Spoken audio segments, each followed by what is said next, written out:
Allah bersumpah lagi, walal akhiratu khairul laka minal. Ini yang hebat. Saya kemarin bikin quotes, lalu kita sebarkan. Ini sebetulnya di antara esensi surah Ad-Duha.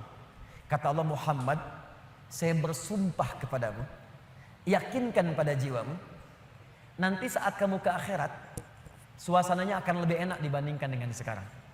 Akhirat itu lebih baik dari apa yang kamu rasakan sekarang di dunia. Maksudnya begini, kalau kamu sedang capek, kamu sedang ada musibah, kamu sedang lelah, sabar.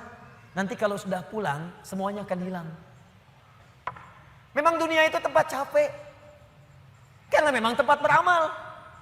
Sholat di dunia, kerja di dunia, puasa di dunia, baca Quran di dunia. Kenapa kita kerjakan? Supaya cari bekal untuk pulang ke akhirat.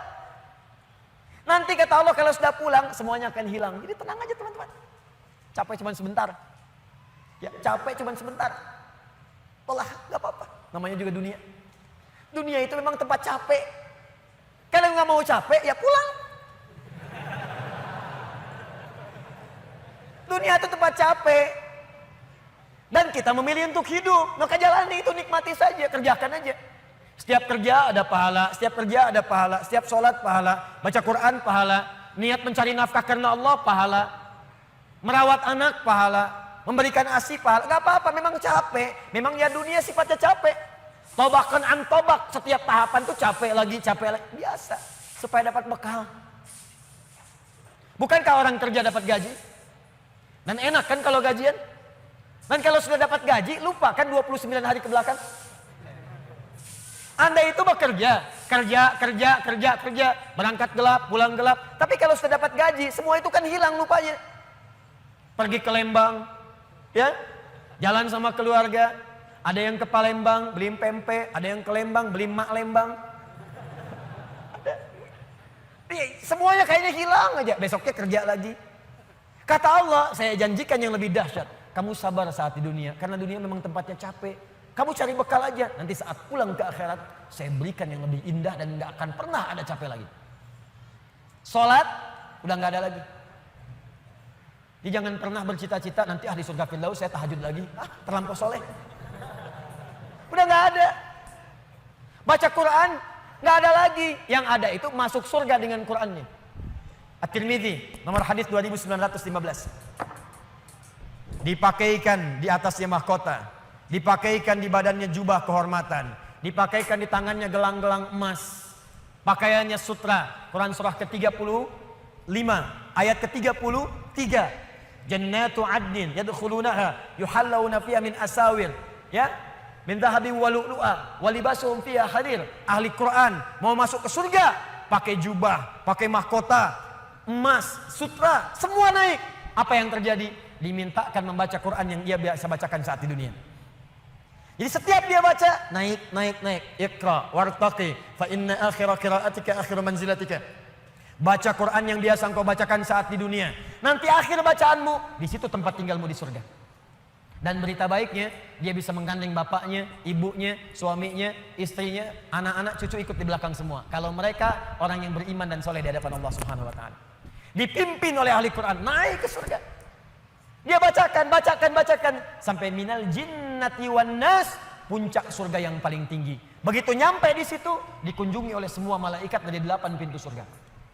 Itu ada di Quran surah 13 ayat ke-24. Wal malaikatu yadkhuluna alaihim min kulli bab.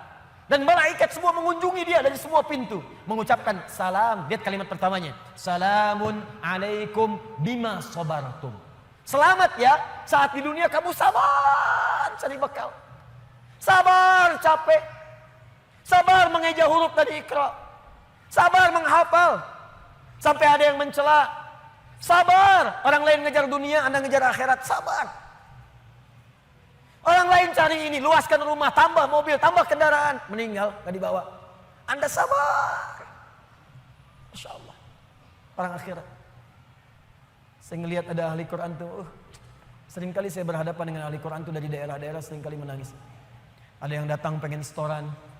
Anda bisa kebayang nggak, suaminya pekerja mungkin kasar, orang sebutnya kuli.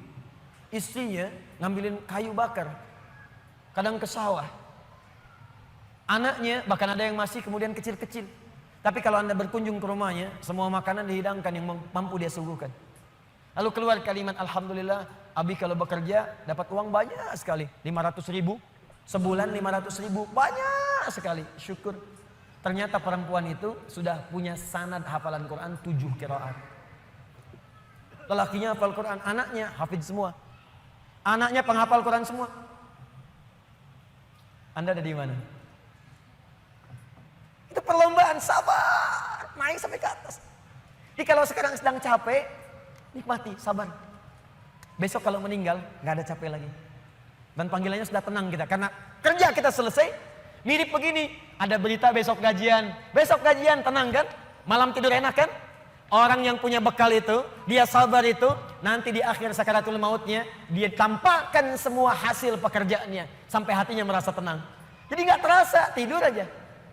Ya ayat Tuhan nafsul mutmainnah, ditarik, tenang, tidur aja, selesai. Tinggal dia jumpai Allah di akhirat nanti mendapatkan hasil dari apa yang dia kerjakan.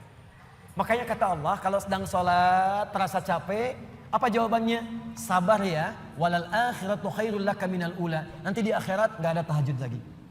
Kalau sedang menghafal Quran capek, sabar ya, nanti di akhirat nggak ada menghafal lagi. Abadi sifatnya, wafat selesai hafalan itu. Kalau sedang kena musibah, sabar ya, sabar. Jalani dulu, zikir kepada Allah supaya dapat pahala. Nanti setelah meninggal, gak ada masalah lagi, tenang. Nanti pulang, selesai semua. Jadi kalau ini kita tanamkan dalam jiwa kita, setiap punya masalah, nanti beres kok insya Allah. Selesai kok. Memang saya jalani aja, sampai waktunya saya wafat. Saya pulang, saya dapatkan semua kenikmatannya. Masya Allah. Ustadz beneran? Benar. Surganya banyak? Banyak Ustadz. Alhamdulillah. Tapi Ustadz, kalau di surga pengen ngerokok, bisa enggak? Ya kalau bisa silakan, ambil apinya di neraka misalnya. Ya, nikmat, sudah selesai. Kemudian apa yang terjadi? Wala saufa yu'tika rabbuka fatarda. Ini yang paling dahsyat.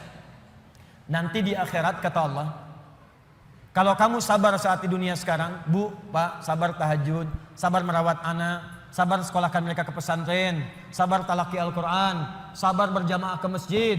Anda kerja di pemerintahan, kerja jadi pegawai, ada yang berdagang, ada yang bisnis, sabar. Waktunya sholat, sholat. Waktunya zakat, zakat, sabar. Nanti kata Allah, saat pulang ke akhirat, wala saufa yu'tika rabbuka fatarda. Saya akan berikan semua yang kamu inginkan sampai puas. Kaidah nikmat itu, kaidah nikmat. Semua bicara termasuk dalam Al-Quran. Selama hidup di dunia, kaidah nikmat itu gak ada yang pernah puas. Saya ulang ya, nikmat itu gak ada yang pernah puas. Contoh, punya sepeda nikmat bukan? Punya motor nikmat tidak? Punya mobil nikmat tidak? Pertanyaan saya, ketika Anda dapat sepeda, apakah merasa cukup dengan sepeda? Kalau sudah dapat sepeda, pengen apa? Sudah dapat motor, pengen apa? Sudah punya mobil, pengen apa? Pesawat. Garasi gak punya, nerbangin gak bisa, masih pengen. Belum menikah, pengen apa? Menikah. Sudah menikah, pengen apa? Punya anak. Sudah punya anak, pengen apa? Pengen cucu. Semua terus, jadi gak ada puasnya. Nikmat itu terus pengen. Nanti di akhirat, kata Allah, nanti di akhirat saya akan berikan kepadamu sampai kamu puas. Sampai Anda mengatakan, ya Allah, cukup ya Allah, puas. Sekarang mah pengen terus, pengen. Nanti puas ya Allah, cukup puas. Ini semuanya nikmat. Sampai selesai semua. Makanya bersabar, dunia sebentar. Sebentar mas, besok meninggal, selesai masalah. Mau besok meninggal? Susah. Sabar. Dan alhamdulillahnya nggak ada yang dikasih tahu kapan meninggal. Kalau diberitahu, bisa jadi kita pun gak semangat. Sebentar lagi Anda akan meninggal. Jam 8 lewat 45, lewat kemudian 45 detik. Waduh, kajian udah bubar gak pulang, di masjid aja. Astagfirullah. Kenapa Pak? 2 menit lagi. Jadi amalan gak terencana. Ini karena kita nggak tahu kapan wafat, kita bisa merencanakan. Malam ini tahajud insya Allah jam sekian. Saya mau istighfar jam sekian. Besok subuh di masjid A, zuhur di masjid B. Punya rencana. Dan ketika merencanakan, niat muncul. Dan itu niat ketika muncul, pahala dituliskan. Bukankah innamal a'malu binniat? Innamal a'malu binniat. Di ketika niatnya itu sampai, pahala dituliskan. Ini panitia ini nggak akan dihisap, nggak akan diberikan pahala berdasarkan mic-nya bunyi atau putus. Tapi udah ada niat nih, yang penting ada niatnya, ada pahalanya. Masalah bunyi putus perjuangan saya di sini. Jelas ya? Baik, wala saufa yu'tika rabbuka fatarda. Jadi gini maksudnya, kalau sedang capek, sedang lelah, apalagi kemudian beban itu datang dari orang-orang terdekat. Teman sekantor tiba-tiba misalnya nampak mengkhianati, ada mencela, ada macam-macam. Ingat Allah, maka Anda akan lapang. Ingat Allah, maka tidak akan ada beban. Dan ingat semua itu akan berakhir ketika kita wafat. Kalau itu ada dalam diri kita, maka demi Allah saya katakan, beban itu seberat apapun akan ringan. Ingat itu baik-baik. Wala saufa yu'tika rabbuka fatarda. Alam yajidka yatiman fa'awa. Muhammad, coba ingat-ingat. Kamu sekarang gak usah merasakan beban berat. Bukankah dulu pun aku buktikan kepadamu saat engkau yatim, aku kirimkan orang-orang sekitaran untuk bisa memberikan perlindungan kepadamu. Lahir bapak tidak ada ibu. Ibu wafat usia 6 tahun, ada kakek. Kakek wafat usia kemudian Nabi Muhammad 8 tahun, ada paman. Ada semua. Ingat Muhammad SAW. Kalau sedang kamu merasakan beban, ingat senang yang dulu saya berikan. Manhaj yang ketiga. Kalau sedang merasakan kesulitan dalam masalah, kalau masalah ingin cepat diringankan oleh Allah, maka bandingkan masalah itu dengan solusi yang pernah dirasakan sebelumnya. Bandingkan persoalan yang sulit itu dengan kesenangan yang sudah dirasakan sebelumnya. Suami istri sedang punya masalah, malam ini punya persoalan, sampai nggak bicara. Coba duduk dulu baik-baik. Ingat masa-masa senang ke belakang. 15 tahun berumah tangga, masa mau dikalahkan dengan masalah di satu malam? Ingat banyak senangnya atau banyak dukanya, banyak sukanya, banyak dukanya, banyak nyamannya, banyak masalahnya. Coba timbang-timbang lagi. Mungkin dengan menghadirkan nostalgia kesenangan itu, yang ini akan terasa ringan. Ma, kenapa malam ini kita mesti cemberut ya? Bukankah kemarin-kemarin kita tertawa? Gara-gara bapak semuanya. Gak apa-apa mah, memang gara-gara papa. Papa terima. Tapi mungkin Allah titipkan keburukan di papa itu karena mama bisa menyempurnakan. Mungkin Allah pilih mama itu adalah mama yang bisa membimbing papa lebih baik. Masya Allah. Oh gitu ya Pak ya, mama bikin status dulu ya. Jadi kalau semuanya begitu enak rasanya. Tapi memang diucapkan mudah, menjalaninya belum tentu mudah. Ustadz juga begitu. Ya, makanya jarang sekali ada ustadz ceramah bawa istrinya. Nah, jadi kalau kita punya persoalan yang kecil-kecil sekarang, ingat masa lalu. Bu, Pak. Ya maaf di kantor ada masalah. Masalahnya hari itu. Jangan langsung merasa berat. Ada proyek gak selesai dimarahin sama bos. Anda kerja sudah 10 tahun, dimarahin baru hari itu. Senangnya kan banyak, udah 9 tahun. Masa persoalan sehari mengalahkan persoalan 9 tahun yang senang ke belakang? Kan tidak lucu.